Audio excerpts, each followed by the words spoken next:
Well, thank you very much, everybody. I greatly appreciate it. Nice to have you all at Trump International. It's been a great club and a great success, and we appreciate it.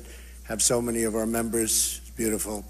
It's been an amazing night, and I'll tell you what, I've been in competitions all of my life. There is nothing so exciting as this stuff. Nothing. Winning deals or winning club championships or whatever you want to say, there's nothing like this. It's really exciting stuff and very important. Above all else, it's very, very important. So I want to thank the people of Louisiana and the people of Kentucky. It's been just an amazing relationship. Amazing relationship. And Rand Paul, your senator in Kentucky, fought very, very hard today and for the last number of weeks, fighting us every inch of the way. And we won by quite a few votes. So I'm very, very happy about it. So thank you to Louisiana and thank you to Kentucky. I want to really thank the folks from Maine and from Kansas. We came in second and we really didn't spend very much time. We spent 2 hours in one place and 2.5 hours in the other. And we came in with a strong second. So I want to thank those folks. And I want to congratulate Ted on Maine and on Kansas. And he should do well in Maine because it's very close to Canada. Let's face it. I mean,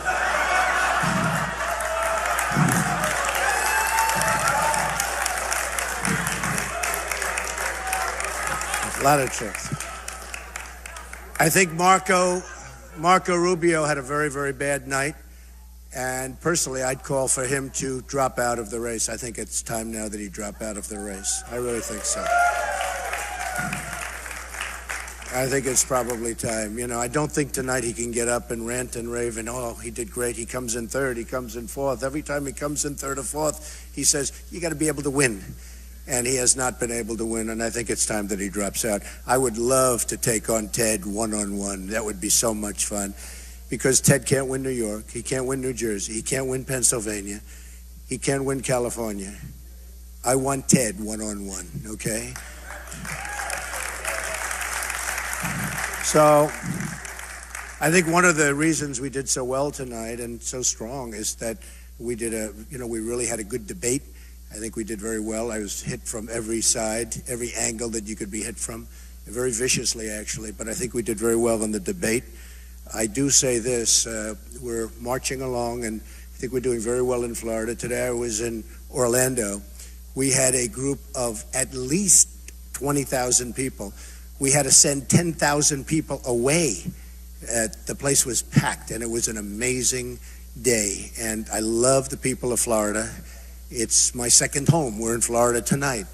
And I just want to thank Florida for being, it's just incredible. And I'm looking at the poll numbers. Even though I've never seen any human being hit with more negative commercials than I'm being hit with, I have to tell you. No human being should have to have $40 million spent on negative commercials. And despite that, we have a tremendous lead in Florida, and hopefully we're going to do very well. I think we're going to do very well in Ohio. I worked when I was a young guy at Swifton Village in Cincinnati, and I think that we're going to do fantastically in Ohio. I love that state. I love the people of the state. So hopefully we're going to do very well there. The biggest story in all of politics isn't even what's happening tonight and on Super Tuesday, but the biggest story is the tremendous outpouring of voters coming into the Republican Party. You're seeing what's happening.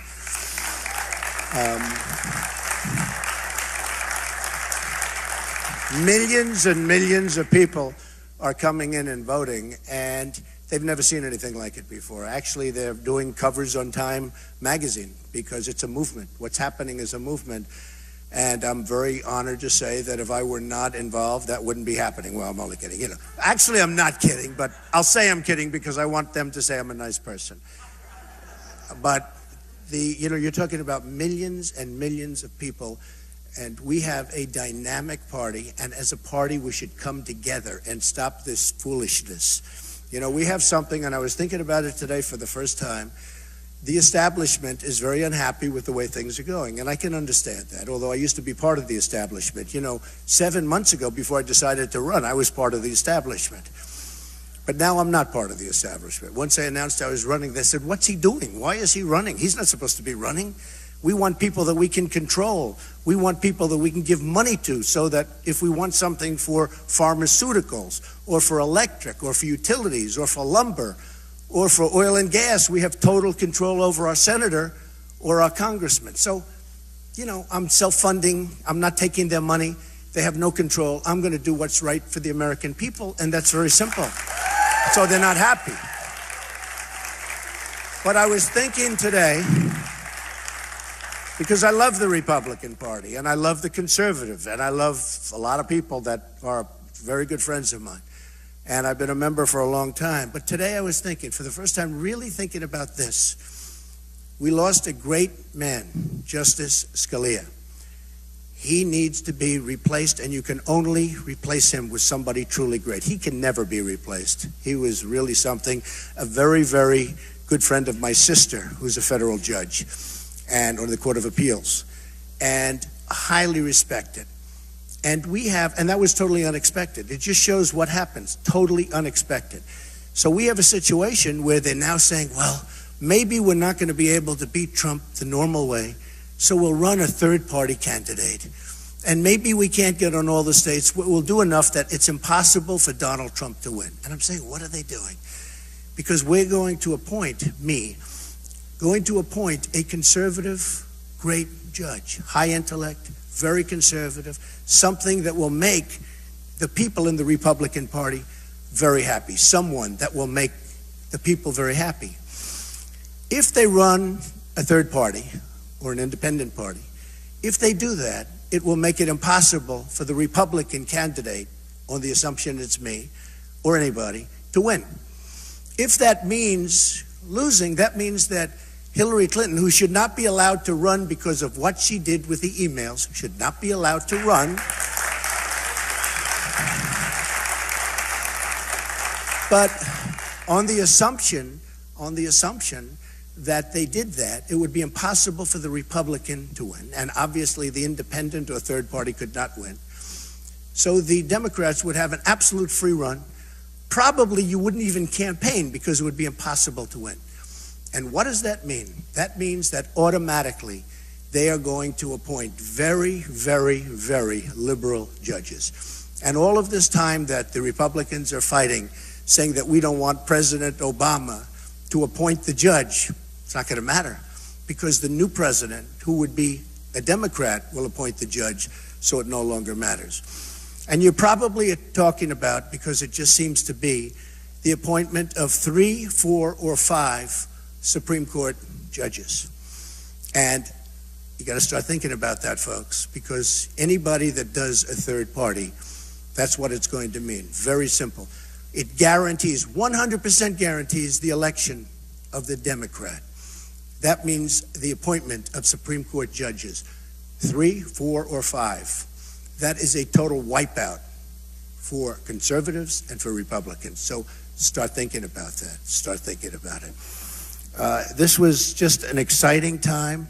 I'm having a lot of fun. I have to tell you that Ted, I was watching him, and congratulations on the 2 states, Ted, but he was saying that Donald Trump has a ceiling of 35 to 40%.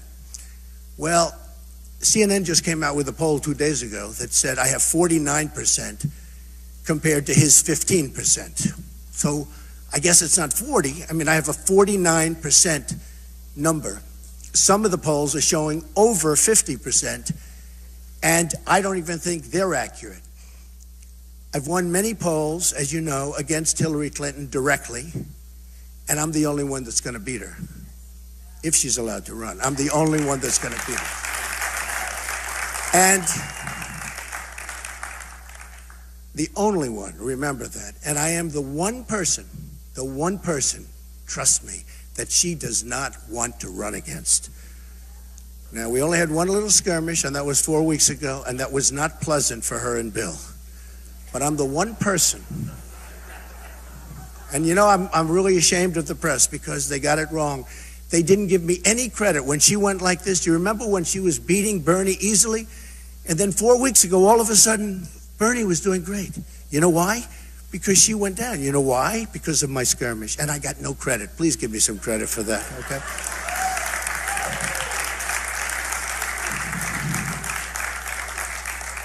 So I look forward to that race. And again, I haven't really done anything with Hillary. We haven't started on Hillary except for the one moment 4 weeks ago. But I think we're going to have something that's really great. You know, I heard Hillary today, and I watched her statement tonight. And her statement is, make America whole. That's a terrible statement. Make America whole. I think she means we're in a hole, we're in a deep hole, and we're trying to dig our way out. We owe $19 trillion. And if that's the kind of promotional ability we have on the other side, our country's in big trouble. Make America whole. No, make America great again. That's what mine is. Make America great again. Okay? So, again, this has been a very exciting evening. And again, I just have to thank the people of Louisiana, the people of Kentucky. You're amazing, and I will never, ever forget it. I was in Louisiana last night, and we had a group of people in an airplane hangar, this massive hangar, and you couldn't even get them in. This was a seriously big hangar for very, very big planes. And I landed, got out, walked into the hangar. There were thousands and thousands of people, and it was incredible. And same thing a few days ago in Kentucky. We had a rally that was incredible. And today's rally in Orlando, Florida, was nobody seen anything like it. And they're writing about it. They're saying they've never seen anything like it. In the history of politics in this country, they have never seen anything like it. And it was so reported even in the New York Times today on the front page. People have never, ever seen anything like it in the history of politics in the United States. It's a movement. So I just want to thank all of my friends, all of my members, all of my everything. You have been so supportive, so great. And you're very, very special people. Thank you. And with that, if you'd like, you know the press is among the most dishonest people ever created by God. So I would love to take a few questions from these dishonest people. Go ahead, press. No. John Scarpa, everybody.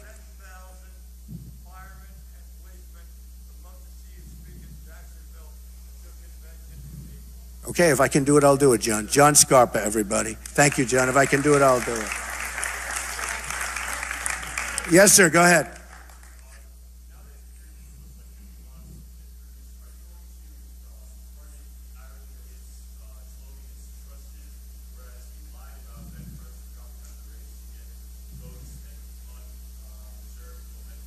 I love you as a reporter. Where are you? Where have you been? This is the greatest guy. Lion Ted. I call him Lion Ted. He holds up the Bible and then he puts it down and he lies. Okay, Lion Ted. I never saw a man that lied as much. Now, Lion Ted, no, what he did to Ben Carson was a disgrace. And actually me, because had he not gotten those Ben Carson votes, I would have won Iowa too. I would have had everything.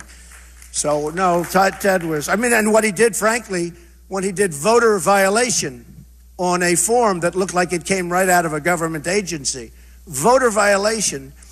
And the only way you get rid of the violation, essentially, is by voting and going and voting for Ted Cruz. Did you ever see this? And people did that because they were afraid. It was terrible. It was a very fraudulent thing, and he's done a lot of bad things. So Ben Carson's a great guy. He's a great, great guy, and I thought that was a disgrace, what he did to... He said, basically, that Ben Carson's out of the race. Come on, vote for me. And he knew it was happening. So one of those things. But I do think this. I do think that Ted is at least moving along okay. But Marco has to get out of the race. Has to. Because despite what Ted said, oh, do I want to run against just Ted. That will be easy. Okay, David, go ahead.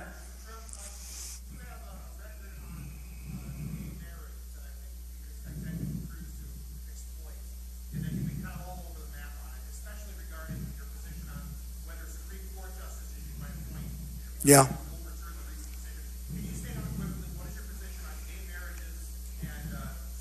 Well, I've made it very, very strong. We have policy on it, and I've said it very, very strongly.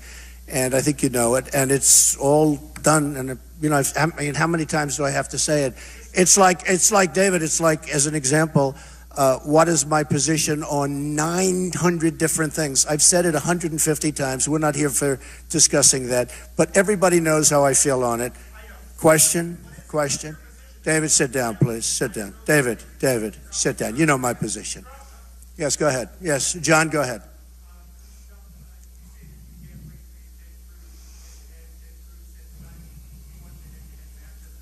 It's what it should be, because we're the only two that are winning. By the way, he keeps saying about, I am the one that beats Donald Trump. Well, I've been beating him almost 3-1. And on Super Tuesday, I got 1 million votes more than Marco and 500,000 votes more than Ted. That's a lot of votes. Okay, go ahead, John.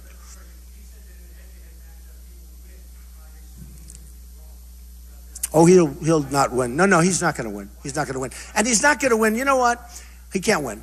And he's not going to win something else. First of all, I'd love to have a head-to-head matchup with him in Florida, as an example, and Ohio.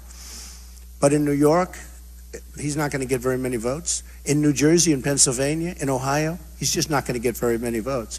So I would like to see it. I mean, I would like Marco to drop out from the standpoint that I think Marco, now look at how he did tonight. He's in third and fourth. And somebody was nice enough to say that even when I don't win a state, I always come in second. That's a big thing. Marco's come in fourth. So I think it's time for Marco to clean the deck. I do. And I say that respectfully. Yeah, because I wanted to go, and Matt's a great guy, but look, I wanted to go to Kansas. I felt I had an obligation. I did fairly well in Kansas, considering I spent, literally an hour there, a very small time. But I wanted to go to Kansas to campaign. I've been to CPAC from the beginning. I've liked it. I respect the people at CPAC. I respect Matt a great deal. I hated to cancel, but I really am doing something that's very important. The people that are at CPAC, for the most part, aren't campaigning. I'm campaigning to be president. Had I not gone to Kansas this morning, I would not have done as well as I did. I came in second place. So it was a very important thing. John, go ahead.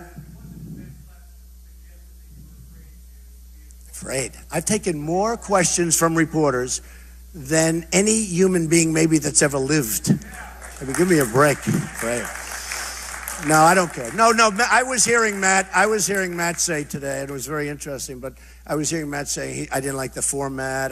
I would rather speak for 30 minutes, but I hate when you speak for 10 or 15 minutes and then you're interrupted and then you sit down, I've done that. I've done it 3 times now.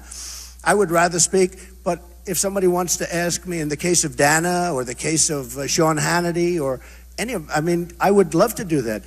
This was simply a fact that I wanted to campaign.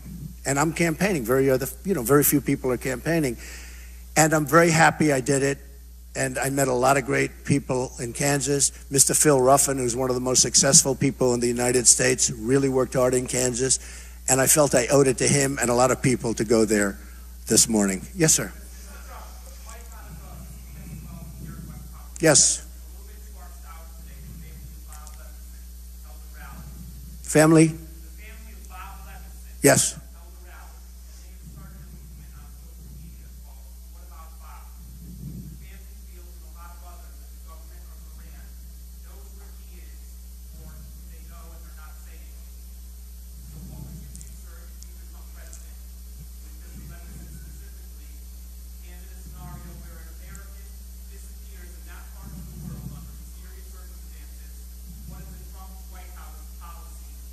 Well, we would want to get to the bottom of it. I think our weakness in dealing with Iran has been unprecedented. The fact that we gave them $150 billion and they're a terrorist state, the fact that they spent much of that money buying other than American products. As an example, as you know, they bought 118 massive airplanes, very large airplanes from Airbus, not from Boeing, not from anything having to do with this country. They spent a lot of their money all throughout Europe, and they spent it in Russia buying missiles. They gave us nothing. I will get down to the bottom of that. I think it's a disgrace. Please give his family my regards. I think it's a disgrace. I think they know where he is, one way or the other. I think they absolutely know where he is. And if I'm elected president, I will get to the bottom of it, okay? Go ahead.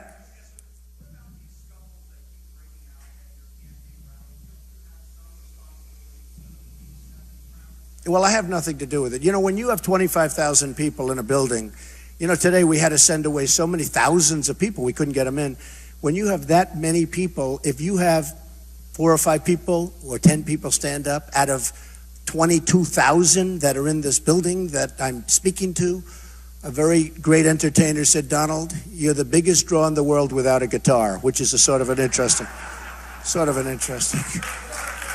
I won't tell you that was the great Elton John. I will not tell you that. But somebody did make that statement. When you have that many people, you understand, in a room, and you'll have a couple of, not skirmishes, just a couple of protests, really not skirmishes. And we treat them very gently. You know, 10 years ago, they would have been treated differently. Not by me, but that's the way life is. We treat them very, very gently. And yeah, we had a few protesters today, but very few. I mean, if you look at it as a percentage, we had what? 1/100th of 1% of the people that were in the room. So I watched Bernie Sanders have a protest. He was up at the microphone and 2 young ladies came up and took the microphone away from him. That will never happen with me. He walked meekly to the back of the room. And I said, isn't that pathetic? Isn't that sad?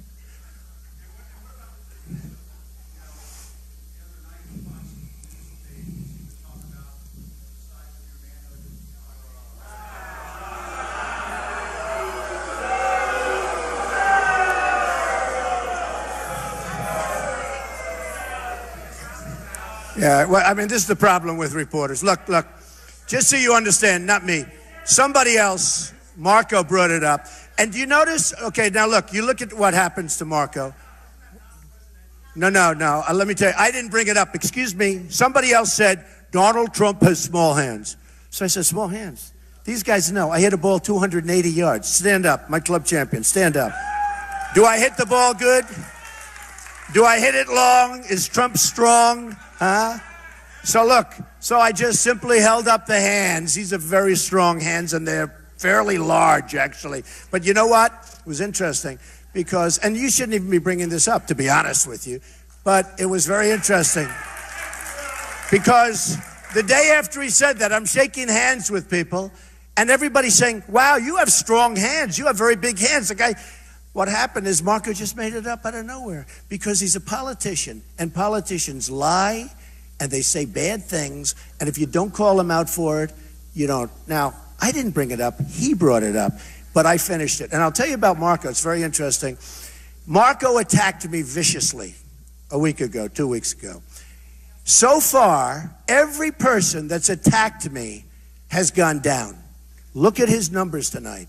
He cannot hold one of those phony rallies where he did well because he did really badly, okay? He's not going to stand up tonight and talk about how well he did in Iowa where he was in 3rd place and he acted like he won. I agree with Ted on that. But I'd love it to be, but they have to, here's the story. I would love it to be at a high level. I will be the most presidential candidate in history other than Honest Abe Lincoln. He was very tough to beat, okay? You look at Abe Lincoln, he was serious, right? I will be but when I get attacked by these people at a low level, I have to attack back. I can't stand there. Some people say, you're above it. You should stand there. That's not me. I can't do that. And you know what? I'll never do that for our country either. Yes, go ahead.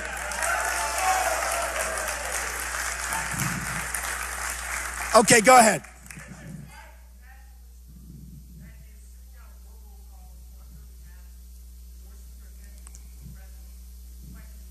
I'm totally denouncing, and any hate group, no good with Donald Trump. Any hate group.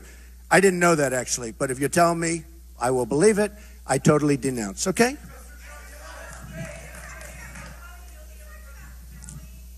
Boeing? Yeah. I will help the party fundraise, yes. I will help the party fundraise. I'm not looking for funds for myself. I'm totally self-funding my campaign, but I will absolutely help the party fundraise. But I don't want any money for myself. Okay, yeah, go ahead. No, I'm not. I think we'll win before the convention. I think we'll win before. You know, I sponsor a lot of sporting events, and the fighters have a great expression. When they go into a city or a town where it's an unfriendly town, but they think they're going to win, they say the only way we guarantee victory is to knock them out. The way I guarantee victory is to get enough delegates so that I don't have to worry about it. And I think, if you think about it like the prize fighters do, that's called a knockout. And, we're on our path to do that. We think we're going to do very well in Florida. We think we're going to do very well. And we got the two big ones. Don't forget, Louisiana and Kentucky tonight were the two big ones. Maine, we did well in Maine, really well in Maine, but it was much smaller than Louisiana, Kentucky. Kansas was also smaller, and we came in second in both. But we won Louisiana and Kentucky. They were the big ones, okay? Go ahead. Yeah.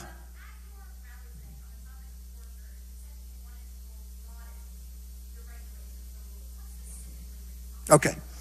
So the question was asked about waterboarding. And waterboarding is a very, very touchy subject. It was originally asked 2 debates ago to Ted Cruz. And he sort of didn't want any part of that question. And I watched. And I said, wow. And then they looked at me. They said, how do you feel? And I said, I am totally in favor of waterboarding. And if we can, I'd like to do much more than that, okay? Now, just so you understand, we're playing by a different set of rules than ISIS and others, especially in the Middle East. We're playing by a different set of rules. So we have laws and rules and regulations and all of these things, and they have nothing. They chop off people's heads. They drown people in massive steel cages. They drop the cage for 1 hour. They lift it up, and there are 30 dead people. And here we are worried about waterboarding. So here's the story. I will obey the laws, but I will try and get the laws extended. I will try and get the laws broadened, because we should be allowed, because it's very hard to be successful in beating someone when your rules are very soft and their rules are unlimited. They have unlimited, they can do whatever they want to do. And I want to play, look, we're going to rebuild our military. We're going to knock out ISIS so violently and so fast. They chop off heads. They do things that we haven't seen since medieval times. And we're worried about waterboarding. So here, wait, sit down. Let me just tell you, okay? Excuse me. So I want to stay within the laws, and right now we have the laws. But I want to make those laws stronger so that we can better compete with a vicious group of animals, okay? Okay, yes, go ahead.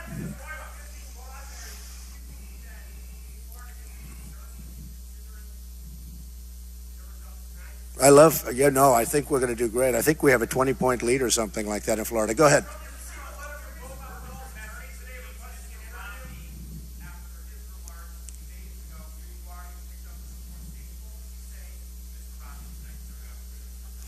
Well, look, Mitt Romney was a failed candidate. He was a terrible candidate. He choked.